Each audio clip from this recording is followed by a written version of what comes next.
Today's episode of Transform Your Workplace is brought to you by Xenium HR. Learn more about Xenium's complete HR plus payroll solution and all of the e-learning and virtual workshop opportunities at xeniumhr.com.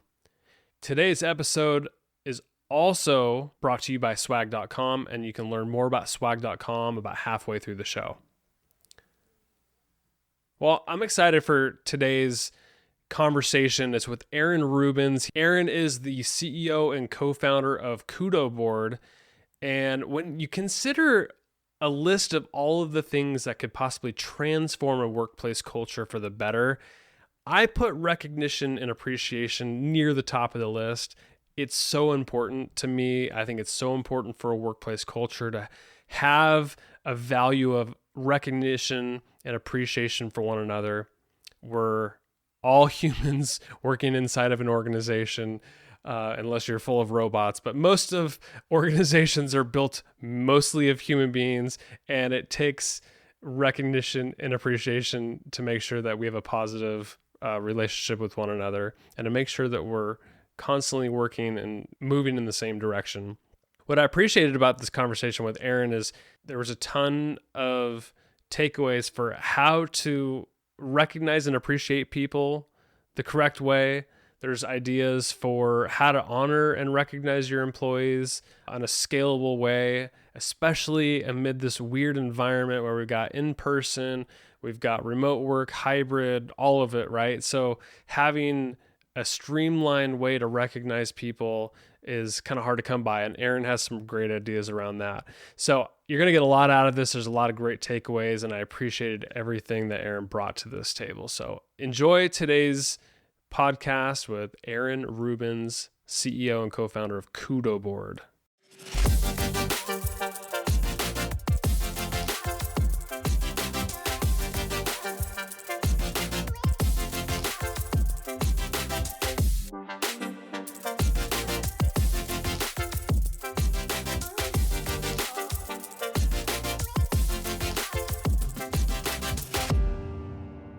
Hey, Aaron, it's a pleasure to have you on Transform Your Workplace. Thanks for coming on the podcast. Brandon, thanks so much for having me. Good to be here. So you're an expert in the whole recognition and appreciation thing, and I'm curious if you've seen gaps that exist inside workplaces when it comes to recognizing and appreciating others. What have you seen with organizations where they fall short? Yeah, it's a great question. So one of the big things that I saw at an organization I worked at a long time ago is that a lot of the sort of special occasions, so things like birthdays, work anniversaries, farewells, was just very ad hoc. So it kind of meant that, like, if a colleague of yours happened to think you were great, then maybe they'd do something for you, but they didn't really have like any systems in place to deal with it. And that wasn't really the reason Kudoboard, my company, started, but it was definitely a gap that we saw. And a lot of software now really focuses more on the like peer-to-peer recognition, but doesn't do a great job on special occasions. That's what I always find with appreciation recognition programs is that there's just a lack of consistency. Like some managers may do it really well and just go all out for their employees, but then there's no systematic approach for other managers who are like, wow, they're doing it good, but I'm not good with ideas or like trying to recognize my people. But like a systematic approach seems to make more sense, don't you think? No, absolutely. And, I think the challenge is it's on one hand, you want it to feel systematic enough where, everyone's kind of getting appreciated, who deserves to be appreciated, all that kind of stuff. But on the other hand, the more systematic and formulaic it feels, the less authentic. Meaningful. Yeah. And so that's really the paradox, right? It's like, how do you have something that is both easy enough that it can be used and is used by everyone, but also special enough where people actually care when they're recognized? Yeah. And it is sort of a challenge. Yeah.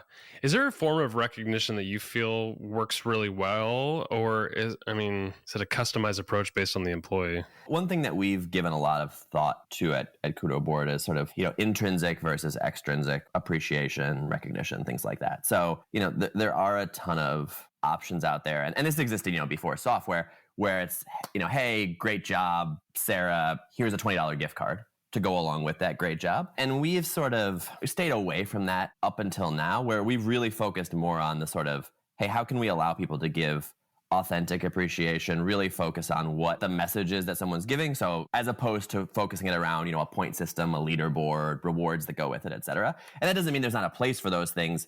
Again, I think it can make it feel a little bit more formulaic as opposed to natural. But again, it's sort of different organizations benefit from different things. And I think ultimately, like, if people aren't being compensated well, if they don't have like the benefits in place, et cetera, then some of this other thing can just feel like window dressing.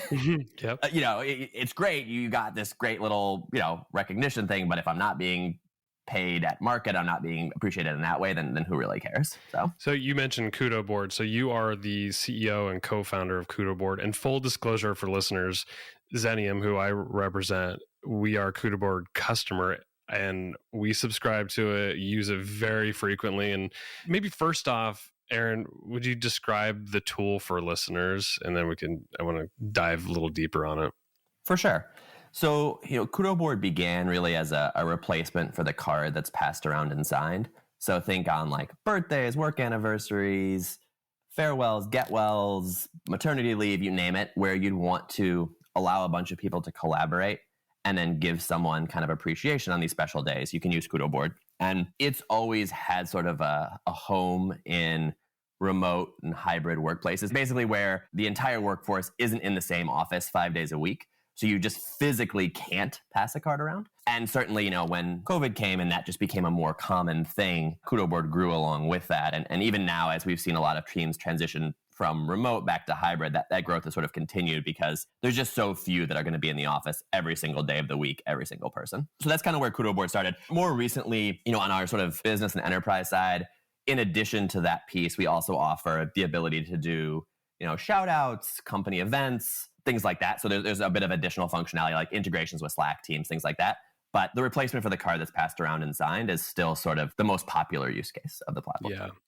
Yeah, it's interesting because pre-pandemic, Xenium, the company I work for, we didn't use Kudoboard. We were aware of, I think a couple teams like use Kudoboard, maybe just the free version. And then, for anniversaries and birthdays, we'd always decorate people's desks because a lot of our team, like probably 90% of our team is inside the office. So we used to just have a regular recognition appreciation around birthdays and anniversaries. Well, pandemic happened and it's like, boom, everybody's remote. And we're like, well, we're not decorating desks anymore because nobody's there. So we then subscribe fully to Kudoboard, and it's been a serious game changer because there is a lot of meaningful comments and with the GIFs and things that you can add to it. It makes it really fun, and it's public too. That's the cool thing. It's really collaborative, like that card you were talking about. Yeah, I appreciate that. I think one of the fun things is, things like work anniversaries, birthdays, they tend to be, lighthearted. People are having fun, choosing GIFs, writing little notes of appreciation.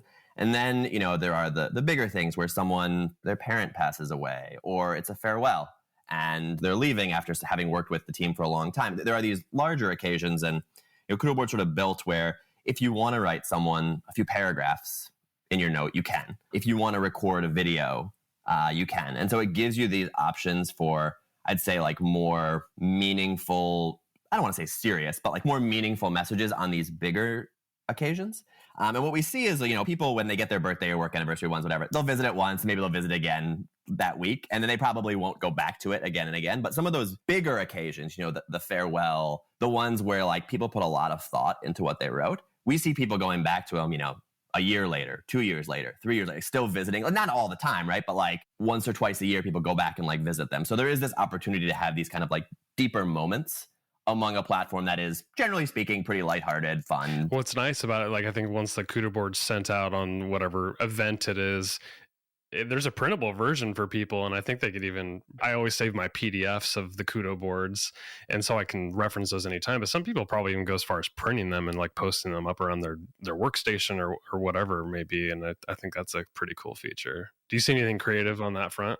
Yeah, no, we do offer sort of, you can either print it sort of as a poster or you can print it as a book. And most people who print it tends to be for those larger occasions like, they just got a big promotion or they just retired or things like that. One of the cool sort of printing use cases that I can think of. So as I mentioned on our sort of business enterprise plan, we also have the ability to kind of use Kudoboard to give people back and forth shout outs. and you can tag someone in a shout out and they'll get a notification, things like that. Oftentimes, organizations will start a new shout out board each quarter. And we've had some organizations that will actually print their shout out board at the end of each quarter and post that, in the office or somewhere public where people can kind of look back at it after the fact. So that's, again, a little bit of a different use case for the printing, but kind of a cool one that so surprised us, because we had usually seen printing when it's like being delivered to one individual, as opposed to these more sort of back and forth shout out boards. I love that. Yeah, Aaron, I don't know if you do this, but every time I got like a card, whether it's anniversary, birthday, special occasion, or even just like recognition, appreciation, I would stockpile them in literally a physical drawer, or even like if it's an email or something, I would put it in a folder. And because it's kind of fragmented, like sometimes I'll go back and look at it, but what's cool about the Kudoboard and just tools like that is it's all consolidated into one spot, and you can easily view it all in one view, and it makes you feel good when you can just, if you're having a bad day, let's say, just pull it up and read through some of the comments of the nice things people are saying about you. No, absolutely. And that is, I have the similar, I don't want to call it a junk drawer, but like, let's say the transition drawer, right? that when someone gives me a card, I'm like, oh, this is so nice. And first, I or my wife will put it on the mantle. And then after, a month, it goes into the transition drawer. And then, a year later, we're cleaning it out. Like, oh, okay, this is a while ago. It gets thrown out. And you lose it in that way, where, digital solutions, whatever they are, you can go back to it, which is nice. And one thing that's, really important to us is, whether you're purchasing kind of individual Kudoboards one-off or you have a subscription, if your subscription ends, you decide not to renew, we don't take away your old Kudoboards. You can still always access them. That's great. Go back and look at them. And there's no, charge for that. There's no ongoing fee. It's just kind of like, hey, you developed this thing while you were using the product. You can get to it at any point. So, did you see an increase in usage during the pandemic? Yeah, really pretty tremendous increase that, again, has sort of continued even as now work has continued to evolve. So now, we have about just under 3 million monthly active users on Kudoboard. Wow. So a lot of folks using it, and, most of the use, not all, but most of the use is workplace related. And so it's really interesting for us because we've been a very product first company where our engineering and product team is substantially larger than our sales team. What sort of happened is there's enough people at enough companies using it where now we're having a lot of folks in HR that'll keep getting Kudoboards or seeing Kudoboards, and then they reach out to our sales team and we're like, oh, we look it up. Oh, you have 7,600 employees at your organization that are registered and using Kudoboard. And they're like, oh my gosh, okay, we need to, move over to an enterprise plan and get on single sign-on and integrate it with our systems and all that kind of stuff. So one of the things that we're really learning as we're growing is sort of how to now work with these larger organizations and what some of their needs are once they do kind of move over from a bunch of their employees using it one-off to, hey, we want to have an enterprise-wide plan for all of our, 100,000 person organization. It's interesting you said that your product team is bigger than your sales organization, because I can tell just based on the evolution of the product's really good. And we love it. And I don't usually do product features on this podcast, but because I've got a lot of value from it, my workplace has got a lot of value of it. I'm like, got to spread the word somehow because it's really valuable. And obviously you probably don't have a huge sales staff of just hitting organizations like mine trying to sell this product. So I actually appreciate that your product team's bigger, because that means you're constantly trying to make it work really well and add a lot of value to workplaces like mine. So I could appreciate that. For sure. And I appreciate you saying that. I mean, I think one of the big things that we always think about is like, how can we build elements into the product that sort of sell itself? And I think that's always a little bit of a silly thing. Like nothing really sells itself. But, there's a natural viral loop in Kudoboard where like I create one for you, I invite 30 people to contribute. Some of those contributors become creators. In a small organization, that stays pretty small because it, spreads across the set of employees that are there. But what's kind of fun for us and, exciting for us is when it's a larger organization, it tends to spread very naturally based on that like viral loop that happens after someone creates one, invites a big team to contribute, and then it kind of spreads from there. So a lot of what we're trying to do is just make it a good enough experience so that people want to spread it. And it doesn't ever, you're never going to be, we're not directly driving revenue for an organization. And while we do believe it, increases retention, workplace happiness, a bunch of those other things, we're also not immediately cutting any costs for you. So we know it has to be that kind of like delightful experience for it to work and for it to spread. Most of us have received some sort of corporate gift or swag in the past at an event, but how many of those did you end up keeping? Probably not many. That's why you need to check out swag.com for your company. It's the best place to buy custom gifts and swag that people will actually want to keep. Swag.com sent me a custom swag box, and I opened it up and I was amazed at how beautiful the packaging was and how high quality the products were. I can't wait to sign up and send my new employees one of these custom swag boxes. Swag.com carries premium brands like the North Face, Yeti, Nike, and more, and it's all customizable with your company logo and artwork. You can even create custom swag boxes like I just described, and it's full of great branded items, all delivered in a fully unique box. With swag.com, you can store your swag at their warehouse and ship to individual addresses, or you can send it in bulk to a single location. And it's all easily managed from their free-to-use online portal. So for Transform Your Workplace listeners, swag.com is offering 10% off your first order, but only when you go to swag.com/TYW and enter promo code TYW10.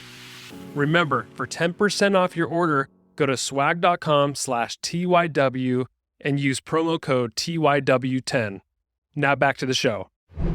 Now, as a CEO and a co-founder, I'm sure you're looking at data, being a tech firm and all. What kind of data are you collecting on the users, meaning like how they're using it, what occasions, the GIFs that they're using frequently? I'm curious about like what kind of things you're looking at to show like trends or anything that like maximizes the ability to use it and get value from it. Yeah, no, it's a good question. And we always have to. We want to always be like really respectful of users' data. So when totally and sort of anonymize things, make sure that we're never sharing them when we don't have permission, that sort of thing. But I think some interesting kind of high level trends that we see from a use case perspective, it tends to follow. So there's the sort of shout outs I mentioned and company events that I mentioned. I'll kind of explain what that is in a minute. And those are kind of their own thing that happens a lot on business plans. But putting those aside and just looking at like the replacement for the card that's passed around and signed, the trends are pretty similar to what you see with physical greeting cards. So birthdays tend to be the most common, 40-50% of use is sort of birthday related. And then there's a huge long tail of these other uses. So work anniversary, farewell, thank you, get well, all that sort of stuff. And that has been pretty consistent from day one. We've been around for 7 years now, so for a while. But that mix hasn't changed dramatically. I think as we've added additional features, it's been interesting to see what people kind of glom onto and what they don't. So an example is, we've had the ability for people to select a GIF for a long time. But more recently, we created something, and it's a little bit hidden, but it's the ability to create your own GIF, where you can like record yourself waving or whatever else, and then it'll put it on the board. And what we oftentimes see is that it's not used, and then someone on the team will discover it and add a GIF of themselves doing something.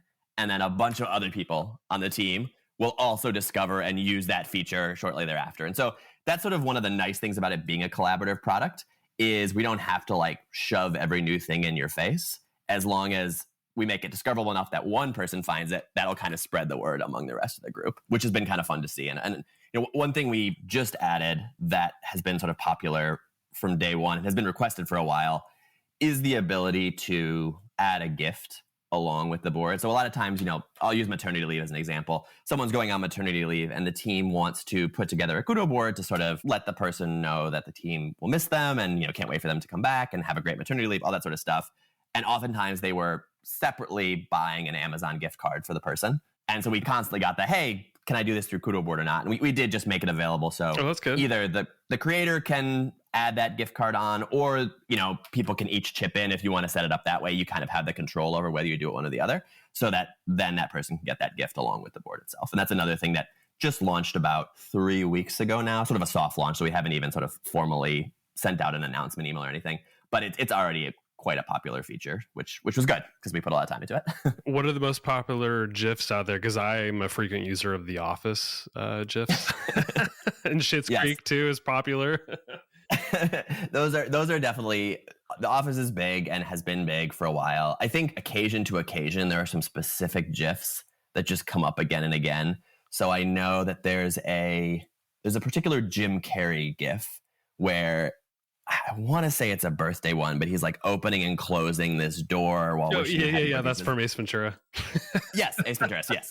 And I feel like I see it all the time. Now we make it so if I add a GIF to a board, then someone else can't choose that same GIF. Oh, that's smart. Yeah, because I see a lot of like duplicates. Yeah, so if you don't do that, you're going to get duplicates. And even if you do, you might have someone like go download it from somewhere else and put it on there because they want to. But one thing that was funny was we did see a long time ago, before we had that feature to keep people from using the same ones, we saw this organization that whoever got the first GIF on there, then every other person would use that same GIF for the person. So they would have these boards of, 30 of the same Ace Ventura GIF or 30 of the same. And we wouldn't have even known about it except they sent it to us and like, hey, does anyone else do this? And we're like, oh, I don't know if anyone else does. So it is funny to see how people kind of come together on these things. If somebody wants to make a really meaningful post on, let's say, whether it's a work anniversary or birthday, how would you maximize or recommend people post on there? I mean, it seems like you're adding features constantly. Like you're adding the gift card, you have the custom GIF where people can record themselves. Do you have a video feature too where you could? Yeah, so you can upload a video, you can record your own video, all that sort of stuff. I think the biggest thing is if it is, an occasion where it makes sense to be a little bit more sincere, then the more specific I think you can get, the better. Just because that's, that's what people connect to. And you're like, hey, you're great to work with. Like, that's nice to hear.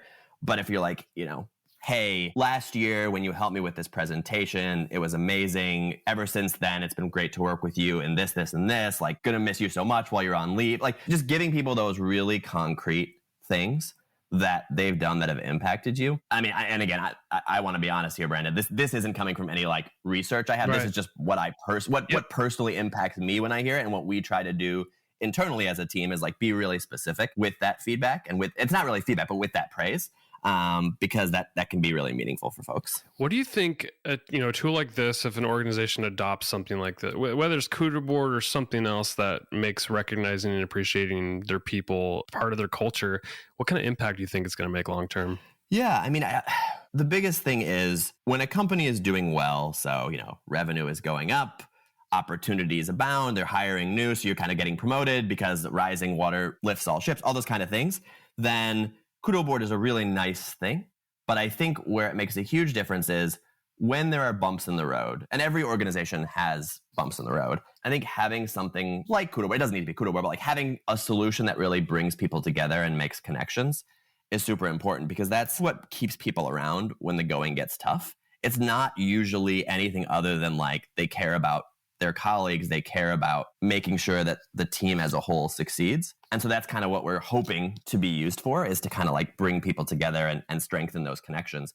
Particularly now in these remote or hybrid teams where you just don't have as many opportunities to make connections with people. If you're not spending 5 days a week, 8 hours a day with people, then giving these little touch points can make a big difference, particularly when the going gets tough. How do you see this tool evolving over time? Yeah, it's a great question. So, and something that we think about quite a lot. For us, first and foremost is always doing like, what can we do really well right now, and how do we improve that? So how do we become, the best group card out there? But I think we've done a pretty good job there. And now we're sort of thinking, what are other elements of workplace appreciation where Kudoboard can be used? So I had mentioned the sort of shout out boards, which is something that's available. And again, people can kind of create a board for your team. People give each other these back and forth shout outs. We also have a lot of teams now that have started using Kudoboard for events.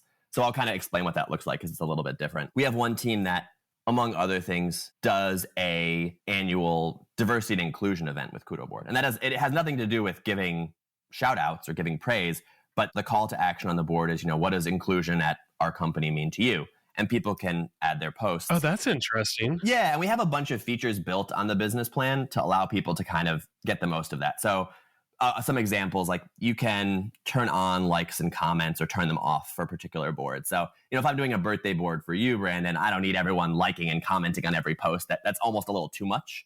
But if it's what does inclusion mean to you, you really want people to be able to interact with each other's posts. Similarly, for events, we have the ability to turn on moderation. So this particular organization, opens this up to thousands of employees to post. And because of that, they want a little more control over what's going to be there. So they turn moderation on for that particular board.